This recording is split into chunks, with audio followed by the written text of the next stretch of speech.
Today I'm with Tom Kirkup. He is our masterful lead of communications and marketing. So Tom, I knew when you joined us that you were going to bring a new and creative flair.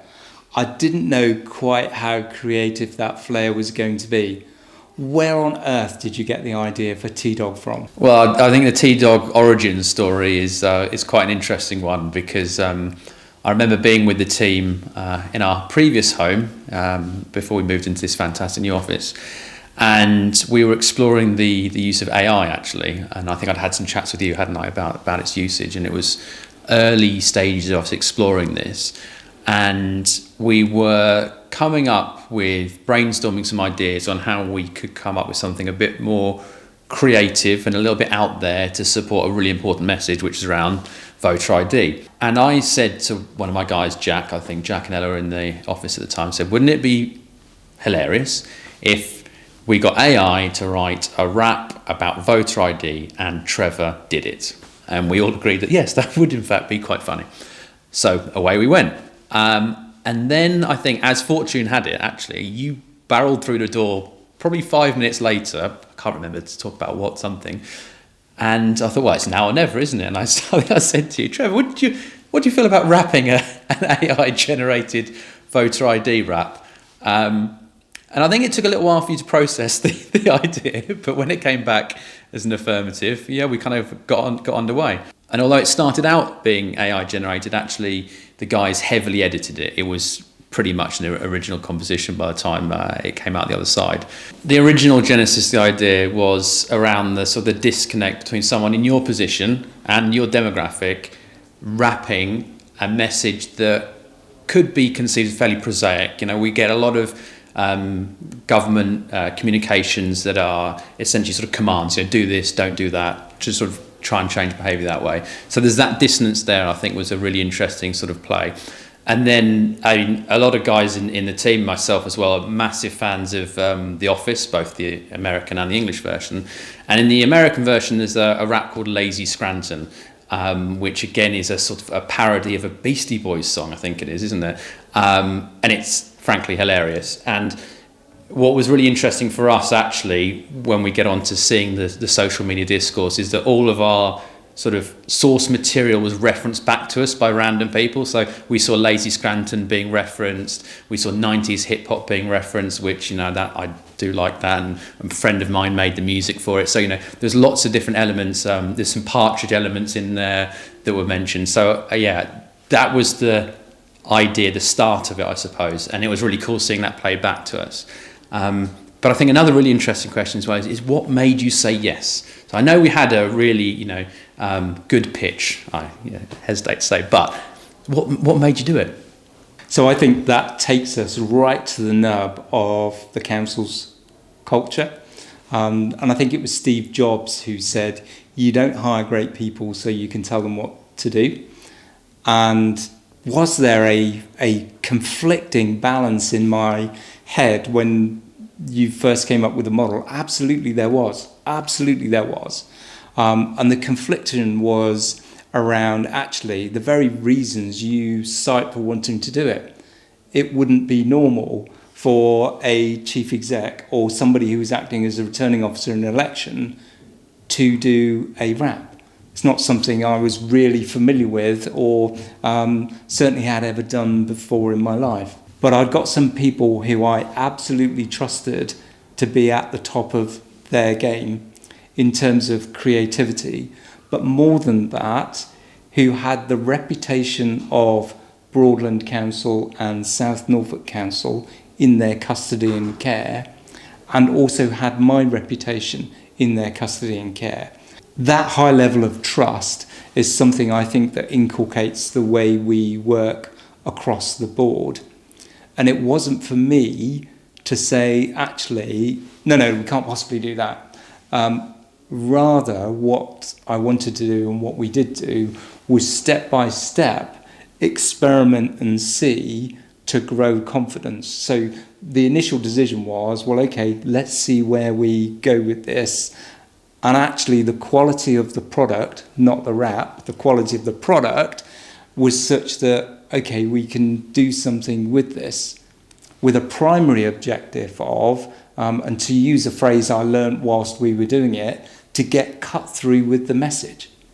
Because here we were facing massive change in the way elections were done in our country, and the messaging was the same old style of messaging. So if we were going to make that cut through, whether that was to younger generation or to people who might go, crikey, have you seen that chief exec doing a rap? He really shouldn't be doing that about voter ID. Oh, guess what? We just won, because they're talking about voter ID. So the fact they had an opinion, whether it was positive or negative, was going to help get that message through. But the real answer to your question is about operating in an environment where there's a high level of trust. No, I think that's absolutely, it hits the nail on the head. It really does. And I think it was so interesting being the other side of the social media discourse, watching it come in and being the reply guy with all the gifts and stuff that we did was, absolutely, it was really interesting to see the divide between the people who got it and who didn't. And the ones who didn't, not realising they were doing our job in spreading the message even further, to the extent that we had numerous messages coming in saying the only reason I know about this is because I heard T-Dawg on Radio 5 and now I know I need ID. I was a PO at that election, my first ever election, and I was, because we had the arrangement where you could go outside of the polling station, ask people if they had ID before they entered. And I did that to give one of my guys a break or whatever, I can't remember exactly what it was. And I said to someone, thanks for coming. I did the whole customer service bit. Oh, you got your ID today? And he said, of course I've got my ID. I was like, oh, okay, cool. T-Dawg told me to. And I did, because I was wearing the same jacket I had in the video, so I'm not sure if that spurned it, but just the fact that someone told me that, I just thought was fantastic. So did you have any idea when you were setting off on this journey the degree of reach we would have, and what was that? I never envisaged it would go as far as it did. However, I knew deep down that there was a decent chance of it getting the traction that it did. Although I do because we ended up in LA, Canberra, South Africa, I think. I didn't envisage it going quite that far. Or to see you on Good Morning Britain, because for a moment in time, T-Dawg / Trevor Holden, alter ego and all that, was the face of voter ID a week or 2 weeks before the voting. The absolute golden hour of reminding people when to do it. Now, did I think that would have been the case when we launched the campaign? Hand on heart, no. It grew its own arms and legs, and we did a fantastic job in pushing it, getting it going. But I knew we had something there, and I think I don't know. Hopefully, we're allowed to say this on the podcast. But I remember you played back to us when we were talking about it around. I think it's Love Actually, and there's a line in there about it's crap, but it's solid gold crap in terms of PR. And we embraced that, and that was the humour element of it. But I knew it was solid gold. Yeah. I didn't, and I knew it wasn't crap. So, well, I don't know. I still get lots of feedback from colleagues, and particularly as we're progressing towards elections in May for the Police and Crime Commissioner here in Norfolk. Lots of feedback, and I don't know whether it's tongue-in-cheek or not tongue-in-cheek. I know the quality of the rap. I absolutely get that. But the subliminal message around actually as a method of getting a message out there. But I just think it speaks loudly about the creativity you've got in your team, and where we're pitched as the one team. I am intrigued to know what comes next. Yeah, I think we'll keep our cards close to our chest on what exactly comes next, but you can expect some much more creative output coming out of the guys, as we've already touched on. I've got a fantastic team around me. The ideas come from them. No idea is a bad idea. And what comes next is the $1 million question. But we want to keep people on their toes. We want to surprise people. We didn't telegraph T-Dawg, and we won't telegraph the next one. But we'll certainly see. We've seen massive creativity coming out of you and the team. How have you generated that opportunity for you and your team to really, really flourish, whether that's in the print media, whether that's audio, whether that's visual, and really get alongside the business units that make up the great stuff that we do as a council?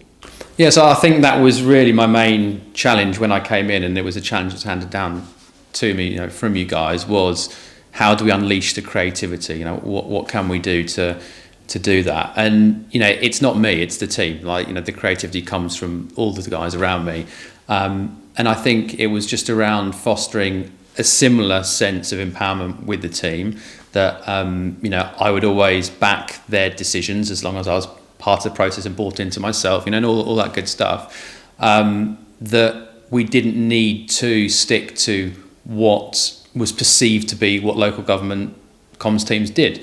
There are no boundaries really. For me, everything is always output driven. The input fundamentally, I think, is irrelevant. What comes out the other side? What impact does it have? And if you approach things with that mindset, you can come up with many different weird and wonderful things that will have a far greater output than the input might suggest. I mean, I almost like to turn the tables on Jack, who is sat behind the camera, to see if he agrees with what I've just said about you've been part of the team, an integral part of the creative output. What do you think?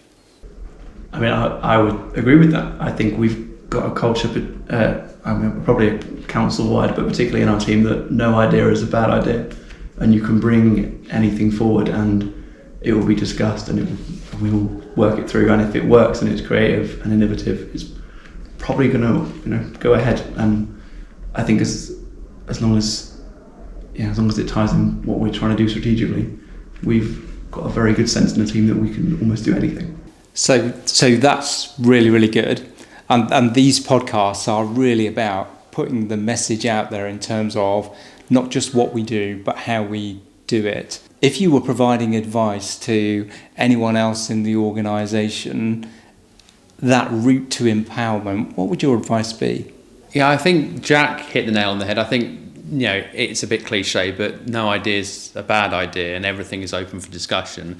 And I think having a very flat, hierarchically flat approach has helped.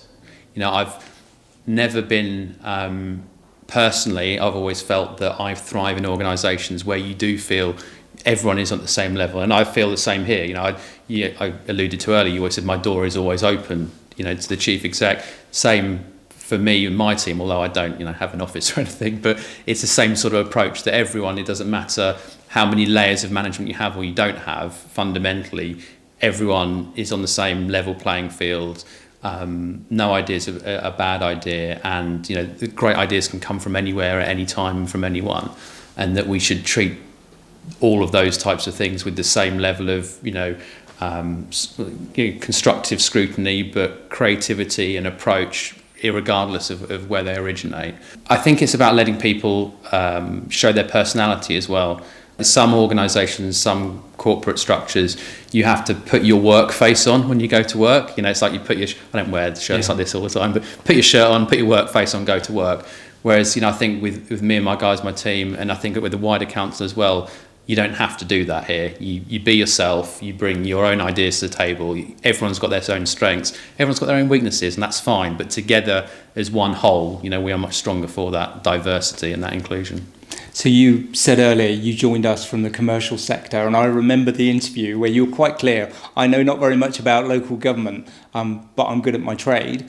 But if you were giving some advice to somebody from outside of local government and outside of the one team, what would that be? So I think my advice to them would be, again, we keep talking about my interview now, but similar to what I said at the interview, which holds true to this day. And that is, I think you can spend a long time in a corporate structure creating value, generating profits for shareholders.